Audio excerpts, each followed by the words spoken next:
Driven realities, contents, unraveling driven realities and social impediments. 2. The dual nature of driven realities. 3 driven realities. 3 catastrophe-engineered and divinely constructed realities. 4. The dangers of drink or drug driving. 5. Conclusion 6. Society colliding with disability. 6. Repression 9.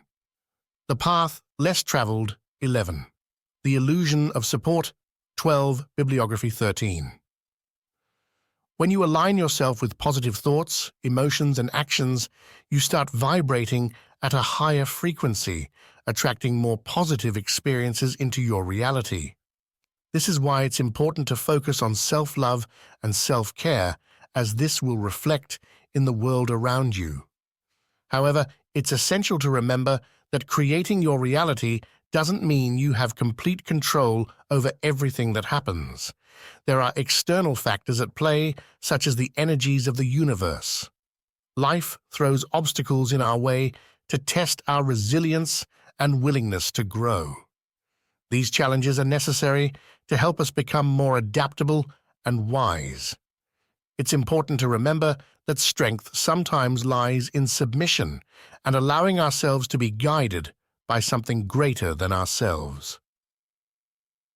Having faith, remember that true happiness comes from within and cannot be dependent on external circumstances or material possessions. Lastly, I want to emphasize the importance of embracing change and stepping out of our comfort zones. Our brains are wired to resist change, but challenging ourselves and doing things that scare us can lead to personal growth and increased confidence. In conclusion, our reality is a reflection of our internal state. By aligning ourselves with higher vibrations, practicing self-love, and embracing faith, we can shape our own destinies and manifest our desires. Building self-esteem and confidence, finding happiness, and embracing change are all essential components of creating a fulfilling and purposeful life. Remember, you have the power to create your own reality. The dual nature of driven realities. Driven realities represent a unique blend of both human-induced catastrophes and those divinely constructed. The catastrophe engineered by humans encompasses diverse events such as environmental degradation, technological mishaps, and conflicts arising from ideological differences. These man-made disasters often result from our inherent desire for progress, power, or even sheer negligence. They reveal our agency in shaping the world around us, sometimes for better and oftentimes for worse. On the other hand, the divine constructions allude to the mysterious workings of the universe that lie beyond human comprehension. These realities encompass natural disasters, unexpected accidents, and the intricacies of life unfolding. They remind us of the awe-inspiring forces that govern our existence, acting as a humbling force amid our human-driven aspirations. Understanding the interplay between these two types of realities is essential to navigate the complex landscape in which we find ourselves. Section 1. Catastrophe, engineered and divinely constructed realities. Reality is not a fixed concept, but instead a malleable entity subject to both human engineering and divine intervention. Catastrophe-engineered realities refer to those instances where human actions and decisions lead to catastrophic consequences. On the other hand, divinely constructed realities pertain to seemingly inexplicable events or circumstances that transcend human comprehension. They encompass moments where supernatural forces or higher powers shape the world we inhabit. Sometimes these divine territories showcase both mercy and devastation. Such realities prompt contemplation regarding the role of faith and divine intervention in shaping our lives. Section 2. Social barriers, isolation and assumption. Driven realities are not only shaped by external factors, but are significantly influenced by the social environment in which we exist. These realities often collide with social barriers, creating impediments that hinder our personal growth and societal cohesion. Isolation emerges as a considerable social barrier, trapping individuals in their own realities and preventing meaningful connections. Whether this isolation is self-imposed due to personal insecurities or forced upon individuals by a judgmental society, its effects are profound. The isolation experienced by individuals can lead to feelings of loneliness, despair, and the inability to truly understand the realities of others. Assumption, another social barrier, emerges when individuals or groups make unfounded judgments about others based on preconceived notions or stereotypes. This barrier prevents authentic connections and perpetuates misunderstandings and biases. Assumptions can act as a hindrance to the pursuit of truth and empathy, ultimately impeding societal progress and fostering division among diverse groups. Section 3. Government compliance. Governments play a pivotal role in shaping the driven realities of their citizens. When governments are responsive to the needs and aspirations of the people they serve, disturbances within society can be alleviated or even prevented. Section 4. The dangers of drink or drug driving. Within the realm of driven realities lies a perilous and all too common danger: drink or drug driving. This vice is undeniable reality that has laid waste to countless lives and communities. It is a tragic consequence of individuals succumbing to the allure of drugs or alcohol while operating vehicles, resulting in accidents that can lead to severe injuries, permanent disabilities, and even death. Conclusion. In conclusion, driven realities are a complex interplay of human and divine influences, perpetually shaping our lives in unexpected ways, such as isolation and assumption, further complicate our understanding and connection with others. However, when governments comply with the will of the people, societal ructions can be minimized, leading to a more harmonious society. Finally, the dangers of drink or drug driving serve as a stark reminder of the consequences of succumbing to vices that endanger both ourselves and those around us. By recognizing and navigating these driven realities and social impositions, we can strive for a more empathetic, interconnected, and safer world. This unraveled tapestry, navigating driven realities and overcoming social valor. Chapter 5. Society colliding with disability. As I sat, watching the bustling activity of the city streets, I couldn't help but reflect on the collision of society and disability.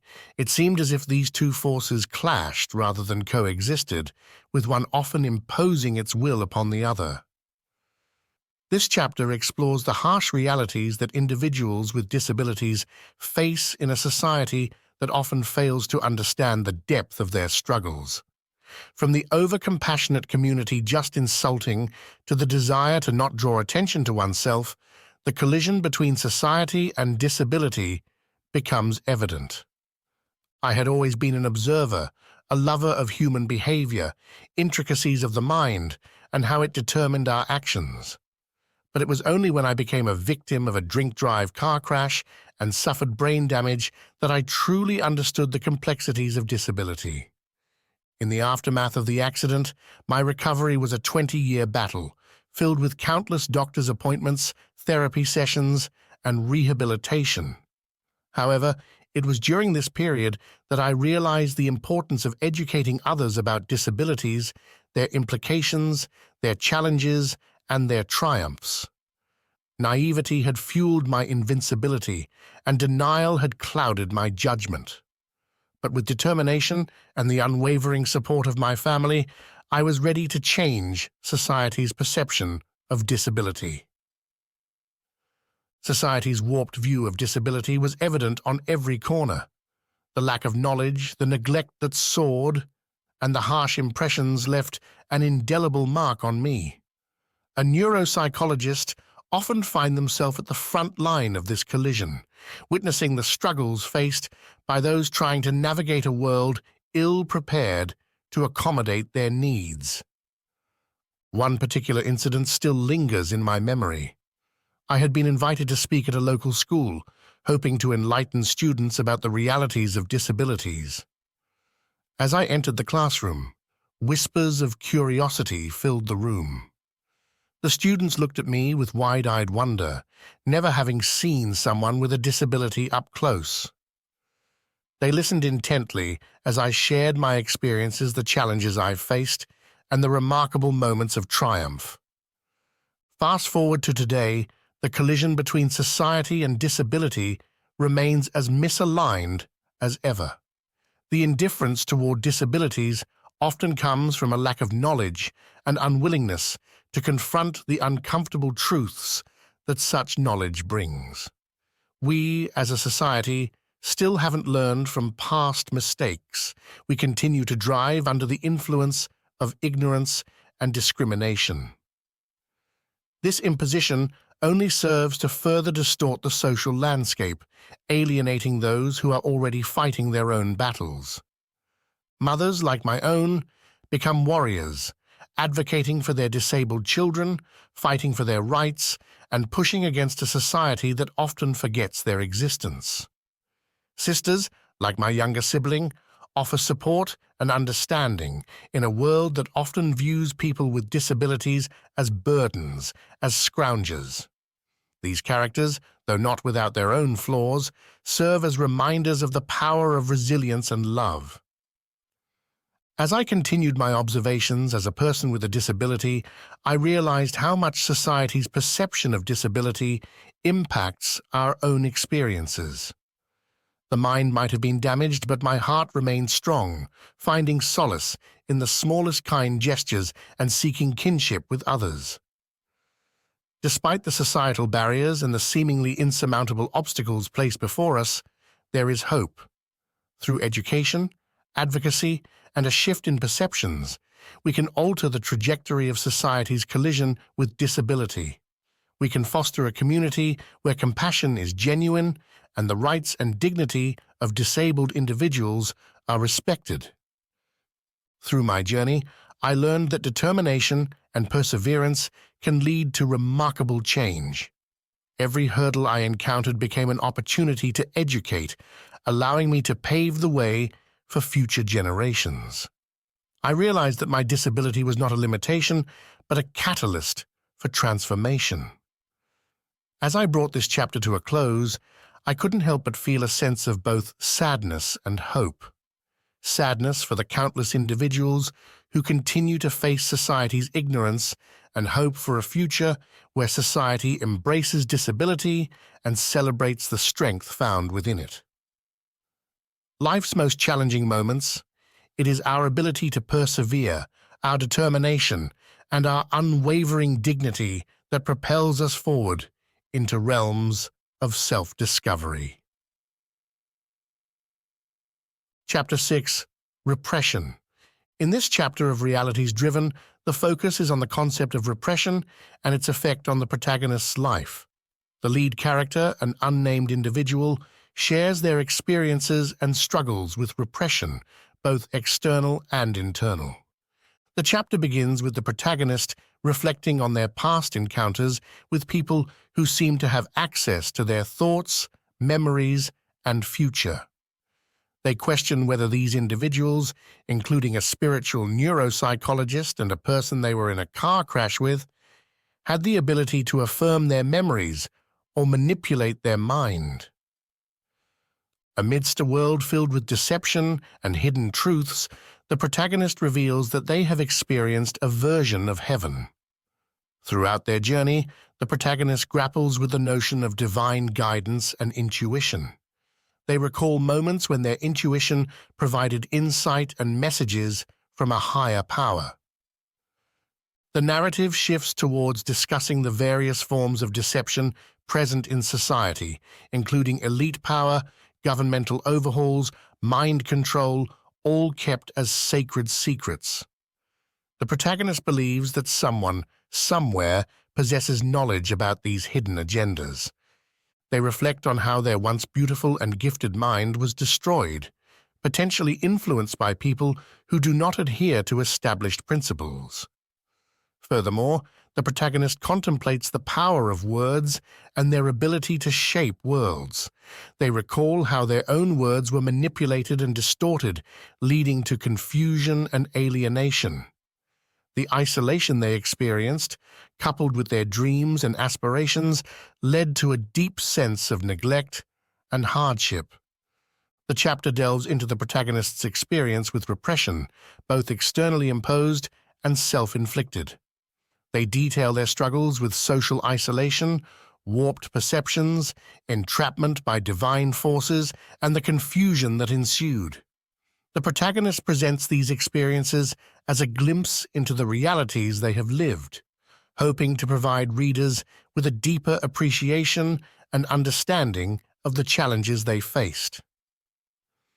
Finally, the chapter explores the impact of reprogramming one's own thoughts and beliefs. The protagonist acknowledges that they may have unwittingly contributed to their own suffering through incorrect programming.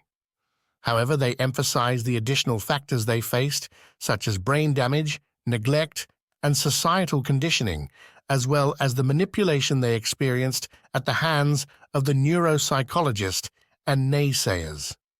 Despite the hardships, the protagonist acknowledges that their awareness and perception of the world continued to expand. They believe that divine forces play a role in enhancing their abstract thoughts and realize that their awareness cannot ignore the synchronicities and coincidences they experience. Realities driven continue to unravel the protagonist's journey through repression and manipulation, showcasing the complexities of navigating a world filled with hidden truths and divine intervention. Chapter 7. The Path Less Traveled. As I embarked on this journey of self-discovery, I began to question the very fabric of reality. The thoughts and impressions that had guided me throughout my life suddenly took on a new meaning. I realized that what I had dismissed as mere coincidences, some were in fact divine guidance. In my previous book, I attributed these occurrences to a higher power, but now I find myself questioning whether a divinity that operates in such a way can truly be considered divine. This realization shook me to my core, as everything I had believed in until recently came crashing down. I came to the realization that the world is not as black and white as I had previously assumed. There is a duality at play, where different realities and structures coexist and represent different facets of the divine. This multiplicity of existence is what gives rise to the complexities of our world. With this newfound understanding, I felt compelled to delve deeper into the complexities of this dualistic reality. What purpose did it serve? Why was it thrust upon me? The only explanation I could come up with was purely psychological. The power of our minds and our subconscious can often override our conscious choices, but this acquisition of knowledge felt different. It felt as though an external force was at play, imposing its will upon me. I contemplated the concept of motives and thought patterns. Is a motive truly within our control? Can we control our thoughts? I reminisced about my own experiences and the power alcohol had to interfere with my vulnerable mind. I had been subjected to life-altering secrets, so profound that even the elite would be unable to comprehend them. Yet I refused to let those experiences define me. I knew that every individual possessed the power to reclaim what was lost, to step outside the confines of their current existence and explore the vastness of what is possible. In order to overcome the challenges that lay ahead, I realized that I needed to cultivate resilience. I needed to build up my stamina, my mental and emotional durability, so that I could withstand any onslaught. This was not merely a conquest of a warrior. It was a marvel of a magician, an intricate dance of mind over matter.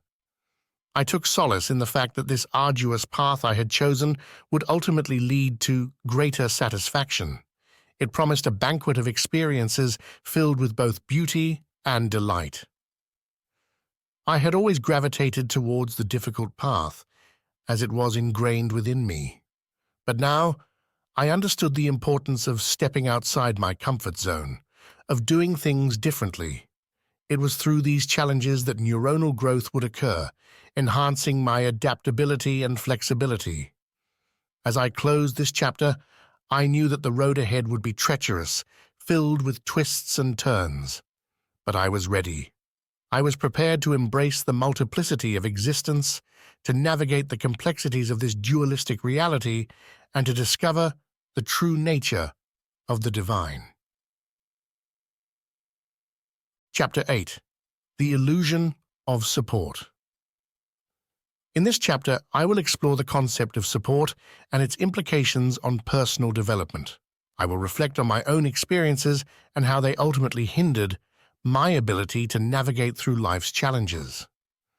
While families are undoubtedly important, I will argue that fostering one's individual creativity and self-reliance is even more crucial for personal growth. Throughout my life, I ventured into various realms that some may consider as mental health ventures. However, I firmly believe that these experiences were not due to mental health issues, but rather a lack of preparation for life's realities. In turbulent situations, I often found myself relying solely on my own instincts and resources for comfort and support. I have come to realize that one's own creative aliveness should take precedence. The worlds I explored, the difficulties I faced, and the lack of education in crucial fields forced me to become self-reliant. These experiences taught me valuable lessons that can be applied to various walks of life. My education was a secretive affair, with hidden mysteries waiting to be uncovered. I was taught to grow and unfold these enigmas, attuning myself to subtle cues and unspoken truths. It became clear that everyone is always learning, and education can occur without the presence of traditional vocabulary. There was an underlying motive for survival and camouflage, as silent atrocities pervaded our society. Those who lacked proper education remained in the margins, while the elite continued to wield their knowledge and power. I am grateful for the narrowness of my experiences, as they have provided me with a solid foundation and a thirst for continued learning. It is through conversations that I continue to grow and expand my understanding of the world. As this chapter unfolds, I invite readers to reflect on their own experiences and traditions. Are we truly providing the necessary support for our loved ones to thrive and become independent? Are we perpetuating a culture of dependence and conformity? Through exploring these questions, we can begin to dismantle the illusions of support and redefine what it truly means to foster personal growth and resilience. Bibliography: Denial, Dignity, and Deviance, Driven Realities, A Psychological Voyage.